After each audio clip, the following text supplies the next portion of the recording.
AP ఎన్నికల ప్రచారంలో బిజీగా ఉన్న జనసేనాని పవన్ కళ్యాణ్ ఇవాళ తెలంగాణలో ప్రచారం చేయబోతున్నారు.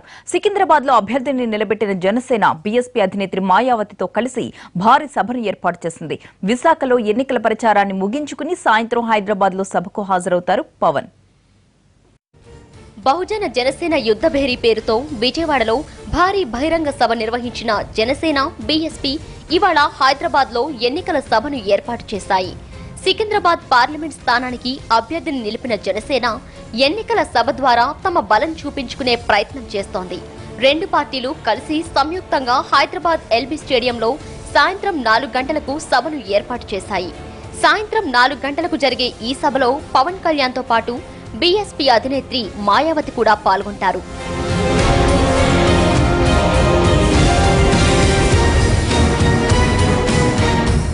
ఏపీకి ఇచ్చిన విభజన హామీలను అమలు చేయడంలో బీజేపీ, కాంగ్రెస్ పార్టీలు విఫలమయ్యాయని మాయావతి ఆరోపించారు.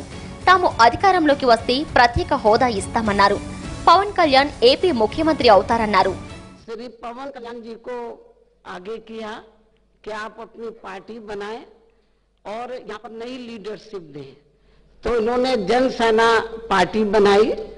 लेकिन उसके बाद इन्होंने ये सोचा कि अभी हमारी ये नई पार्टी है तो अकेले जाना तो थोड़ा मुश्किल हो जाएगा, तो हमें ऐसी पार्टी के साथ अलायंस करना चाहिए तो जो यहाँ के लोगों जो जनसेना पार्टी के साथ मिलकर तो एक सही गवर्नमेंट दे सके।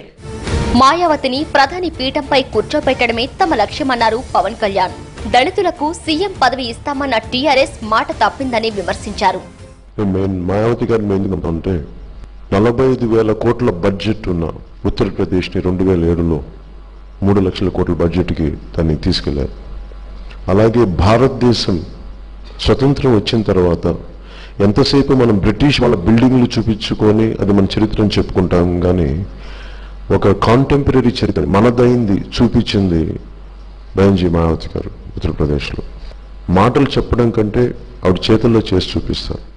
ఇవాళ ఉదయం 9 గంటలకు గాజువాకలో, ఉదయం 10 గంటలకు విశాఖ నార్త్ లో ఎన్నికల ప్రచారం నిర్వహించనున్న పవన్ కళ్యాణ్ అవి పూర్తయిన తర్వాత మాయావతితో కలిసి సాయంత్రం హైదరాబాద్ చేరుకుంటారు.